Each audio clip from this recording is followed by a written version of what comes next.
नमस्कार, जनता टीवी देख रहे हैं आप और मैं हूं आपके साथ रितेश कुमार गौतम। और बुलेटिन का आगाज करेंगे बड़ी जानकारी के साथ। मुख्यमंत्री पुष्कर सिंह धामी ने विकसित भारत संकल्प यात्रा के तहत जनपद चंपावत के लाभार्थियों से वर्चुअल संवाद किया। मुख्यमंत्री ने कहा कि पिछले 9.5 साल में प्रधानमंत्री नरेंद्र मोदी के नेतृत्व में जनहित में कई निर्णय लिए गए हैं और समाज के हर वर्ग के लोगों को ध्यान में रखते हुए योजनाएं बनाई गई हैं। साथ ही साथ मुख्यमंत्री पुष्कर सिंह धामी ने कहा कि समाज के अंतिम छोर के लोगों तक योजनाओं का पूरा लाभ मिले, इसके लिए लगातार प्रयासरत हैं।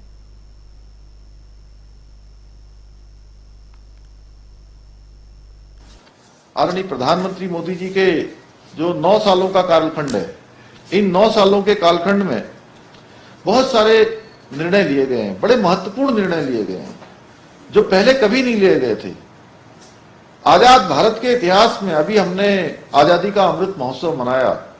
1 साल पहले आजादी के अमृत महोत्सव यानी कि 75 साल पूरे हुए। इन 75 सालों में जो निर्णय नहीं हुए थे, पहले के समय में जो योजनाएं बनती थी, वो योजनाएं कुछ लोगों को ध्यान में रखकर बनाई जाती थी, कुछ लोगों के फायदे के लिए योजनाएं बनाई जाती थी। मोदी जी के प्रधानमंत्री बनने के बाद योजनाएं गरीबों के लिए बनाई जाती हैं, योजनाएं हमारी गरीब बहनों के लिए बनाई जाती हैं, योजनाएं समाज के अंतिम छोर में रहने वाले, यानी कि जिसमें जो समाज के अंतिम छोर में रहकर जो आगे बढ़ सकते हैं, उनको बढ़ाने के लिए योजनाएं बनाई गई।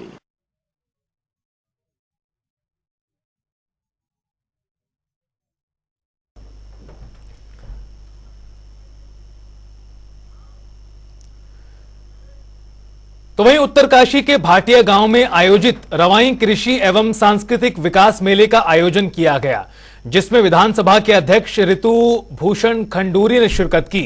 साथ ही उन्होंने बाबा बौखनाथ देवता के दर्शन के साथ ही पूजा अर्चना भी की और देश प्रदेश वासियों के सुख समृद्धि की कामना की।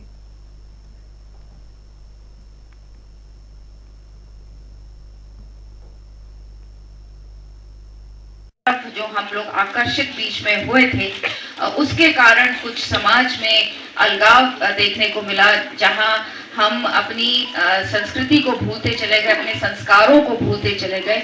लेकिन मुझे आज बहुत खुशी होती है ये देखते हुए कि जो आज का नौजवान है, जो इस पीढ़ी का बच्चा है या जो हम लोग हैं, वो फिर से इस धर्म, सनातन धर्म की ओर जुड़ रहे हैं।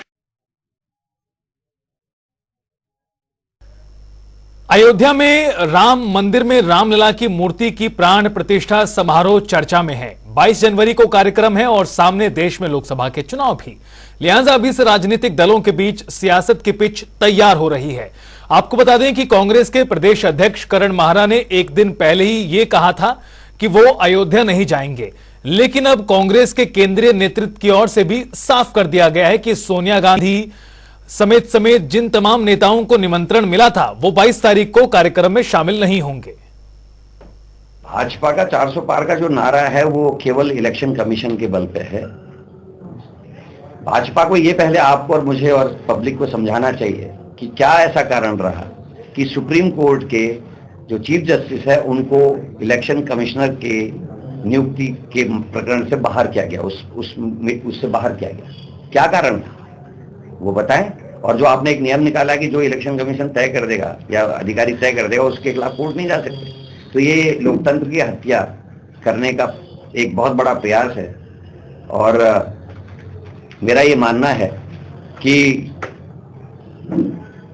बीजेपी अगर सही चुनाव कराए, और विपक्ष ने जो आरोप लगाए हैं, जैसे विपक्ष ने पिछले 10 बार से चुनाव कमीशन में टाइम मांगा है मिलने का और नहीं दिया जा रहा, क्या कारण है? ऐसा कौन सा बात होगी कि आप टाइम नहीं दे पा रहे हैं? ये सब चीजें ये दिखाती कहीं ना कहीं गड़बड़ है। और मेरा ये मानना है कि अगर आप ध्यान से देखो, पोस्टल बैलेट में दूसरी पार्टियां जीतती हैं और जैसे ईवीएम खुलती है तो बीजेपी जीत जाती है। तो कहीं ना कहीं देखिए, पोस्टल वोट भी तो इंसान ने दिए हैं, जो हमारे समाज से आता है उसी ने पोस्टल वोट दिया, तो कहीं ना कहीं घपला है।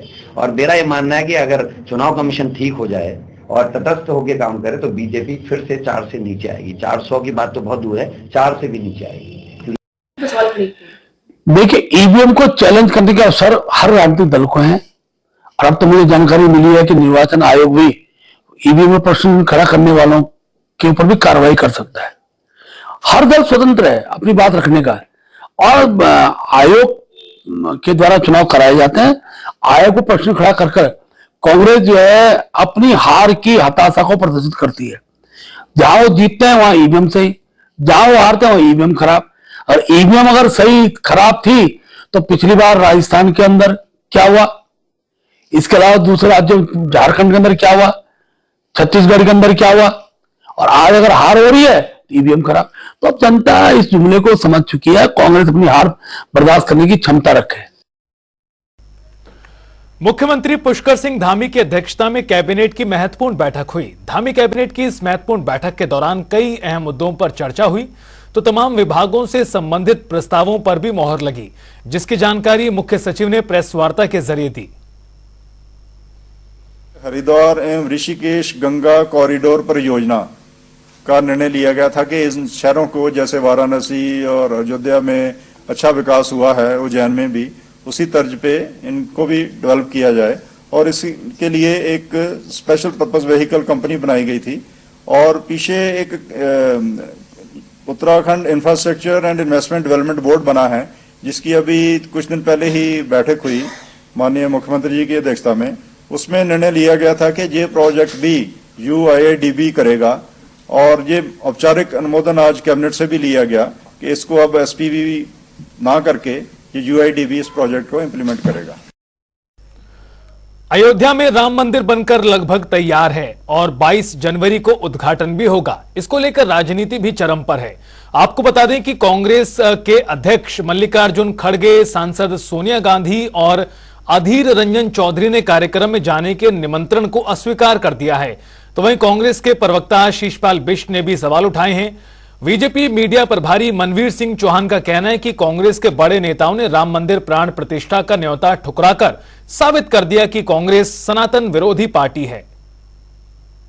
कांग्रेस पार्टी देश के संत समाज के साथ है और जब सनातन में सर्वोच्च पद पर आसीन जो है चारों पीठों के शंकराचार्य कह रहे हैं कि ये प्राण प्रतिष्ठा शास्त्र सम्मत धर्म सम्मत नहीं हो रही है और शंकराचार्यों की धर्माचार्यों की जो है शंकाओं का समाधान करने की जिम्मेदारी जो है सत्ता पक्ष पे थी, वो जो है अपनी हठ धर्मिता पर अड़ी हुई है और धर्म विरोध कार्य कर रही है, तो हम जो है शंकराचार्यों का अपमान कैसे सहन कर सकते हैं। कांग्रेस पार्टी शंकराचार्यों का जो भी आदेश होगा, धर्माचार्यों का जो भी आदेश होगा और जो शास्त्र सम्मत कार्य होगा, निश्चित तौर पर सदैव उसके साथ खड़ी रही है। कांग्रेस के नेतृत्व द्वारा, सोनिया गांधी द्वारा, खड़गे जी द्वारा राम मंदिर के प्राण प्रतिष्ठा कार्यक्रम को अस्वीकार किया गया है। तो यह पहले से ही तय था कि कांग्रेस ने, जिसने हमेशा भगवान राम को काल्पनिक कहा, जिसने भगवान राम के मंदिर निर्माण के लेकर के सुप्रीम कोर्ट में उनके द्वारा उसका विरोध किया गया और अनेकों सनातन विरोधी कई करतूतें कांग्रेस के द्वारा की गई हैं, तो निश्चित है कि कांग्रेस के लोगों को सिर्फ पहले ये दिखाना था कि जाएंगे नहीं जाएंगे, लेकिन ये तय था कि उनको नहीं जाना था, क्योंकि सनातन विरोधी काम में हमेशा वो रहे हैं। तो वहीं 22 जनवरी को राम मंदिर में रामलला की प्राण प्रतिष्ठा को लेकर देश भर में उत्साह है, उल्लास है। तो वहीं उत्तराखंड में भारतीय जनता पार्टी का ST वर्ग भी पूरे प्रदेश में इसे पर्व के रूप में मनाएगा। बीजेपी के प्रदेश उपाध्यक्ष देशराज कर्णवाल ने बताया कि 14 से लेकर 21 तारीख तक पूरे प्रदेश में सफाई अभियान चलेगा और इसके बाद 22 तारीख को सभी धार्मिक जगहों पर भगवान राम के भजन कीर्तन का कार्यक्रम होगा।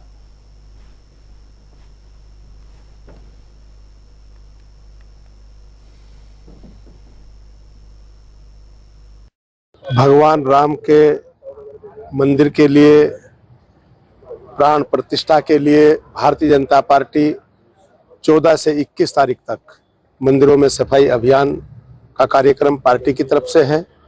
22 तारीख को सीधा प्रसारण हर मंदिर में होगा और खासकर जो गुरु रविदास जी के मंदिर है, भगवान वाल्मीकि जी के मंदिर हैं, महात्मा ज्योतिबा फुले जी और तमाम हमारे महापुरुषों के जो मंदिर हैं, अंबेडकर जी की स्टेचू है, हम सारी जगह कोशिश ये करेंगे कि अधिक से अधिक अनुसूचित समाज के लोग, क्योंकि भगवान राम सबके थे, वो पर्टिकुलर किसी एक समाज के नहीं थे, तो इसलिए ये अभियान हमारा चल रहा है और भव्य और दिव्य इस कार्यक्रम में राम ज्योति में मेरा सभी अनुसूचित जाति समाज आगे बढ़ करके हिस्सा।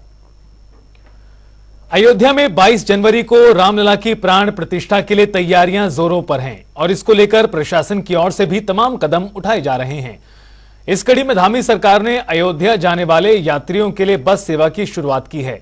दरअसल सीएम धामी के निर्देश पर हरिद्वार और ऋषिकेश से अयोध्या के लिए सीधी बस सेवा की शुरुआत की गई, जिसे परिवहन निगम के अधिकारियों ने हरिद्वार से पूजा अर्चना के बाद रवाना किया। आपको बता दें कि बस का किराया 970 रुपए तय किया गया है।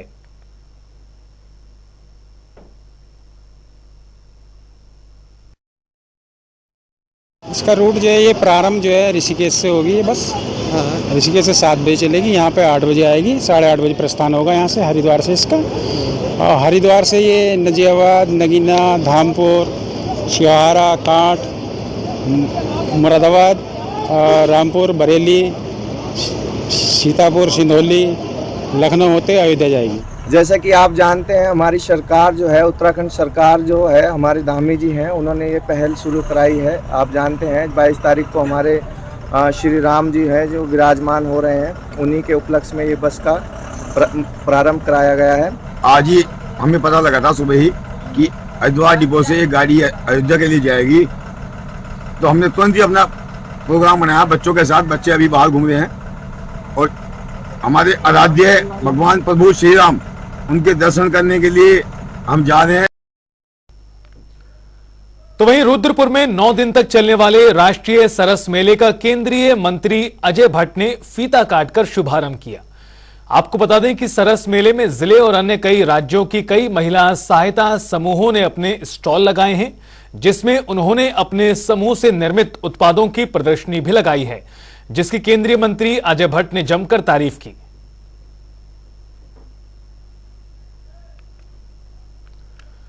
हर साल की तरह रुद्रपुर में इस साल भी उत्तरायणी महोत्सव का 2 दिवसीय आयोजन किया जा रहा है। 13 और 14 जनवरी को रुद्रपुर के शैल भवन के ग्राउंड में कार्यक्रम होगा। शैल परिषद के अध्यक्ष एडवोकेट दिवाकर पांडे ने बताया कि इस बार भी कार्यक्रम अपनी भव्यता के लिए होगा। तो वहीं मुख्य अतिथि के रूप में केंद्रीय रक्षा और पर्यटन राज्य मंत्री अजय भट्ट इसमें शामिल होंगे।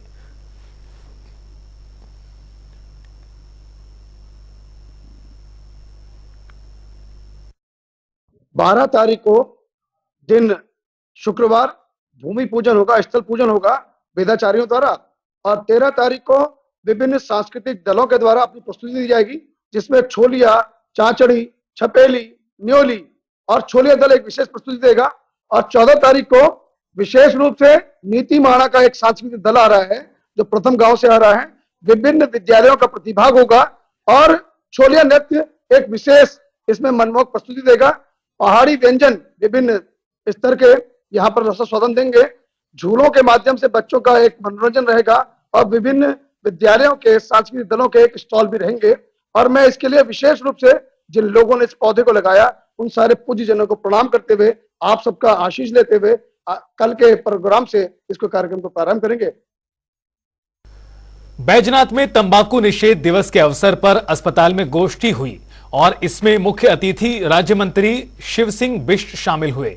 इस दौरान मंत्री ने कार्यक्रम को संबोधित करते हुए युवाओं को नशे से दूर रहने की अपील की।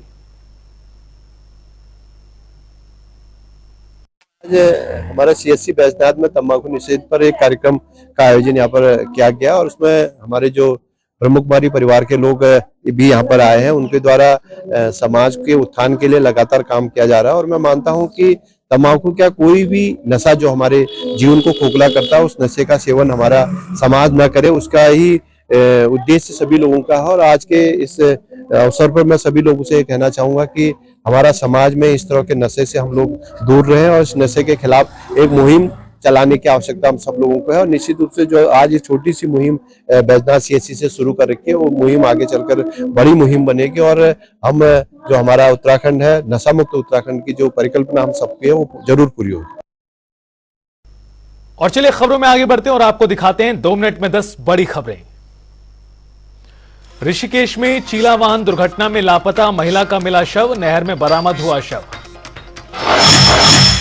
सीजर मैटी का 215वां जयंती समारोह Balaji institute of alternative medical science and cancer research centre में आयोजन, इलेक्ट्रो होम्योपैथी को जनप्रिय बनाने की कोशिश। देहरादून में राज्य निर्वाचन आयोग ने लगाया जागरूकता अभियान, लोकसभा और निकाय चुनाव को लेकर किया जागरूक। देहरादून में कोहरे की वजह से ट्रेन संचालन में प्रभाव, ट्रेनों के शेड्यूल में बदलाव, यात्रियों को हो रही परेशानी। हजारों किलोमीटर पदयात्रा कर रोहन अग्रवाल पहुंचे मसूरी, अग्रवाल महासभा ने किया स्वागत, पर्यावरण के प्रति लोगों को कर रहे जागरूक। हरिद्वार में विजिलेंस टीम की गाड़ी ने महिला और नाबालिग को मारी टक्कर, गंभीर रूप से घायल, एम्बुलेंस की मदद से उपचार के लिए अस्पताल भेजा गया। उत्तरकाशी में अवैध कच्ची शराब के खिलाफ पुलिस की कार्रवाई, 2 गिरफ्तार, 50 लीटर शराब बरामद। हरिद्वार में पुलिस ने यूपी के 2 वाहन चोरों को किया गिरफ्तार, 12 मोटरसाइकिल बरामद। रुद्रपुर में अल्पसंख्यक उत्पीड़न के मामलों में सुनवाई, अल्पसंख्यक आयोग के सचिव ने 50 से अधिक मामलों की सुनवाई की, मौके पर कई प्रशासनिक अधिकारी रहे गैर हाजिर। विकासनगर में ठग गैंग का पुलिस ने किया पर्दाफाश, दर्जनों एटीएम कार्ड और असलहा बरामद। और फिलहाल इस बुलेटिन में इतना ही, वक्त तो चला है एक छोटे से ब्रेक का। आप देखते रहिए जनता टीवी।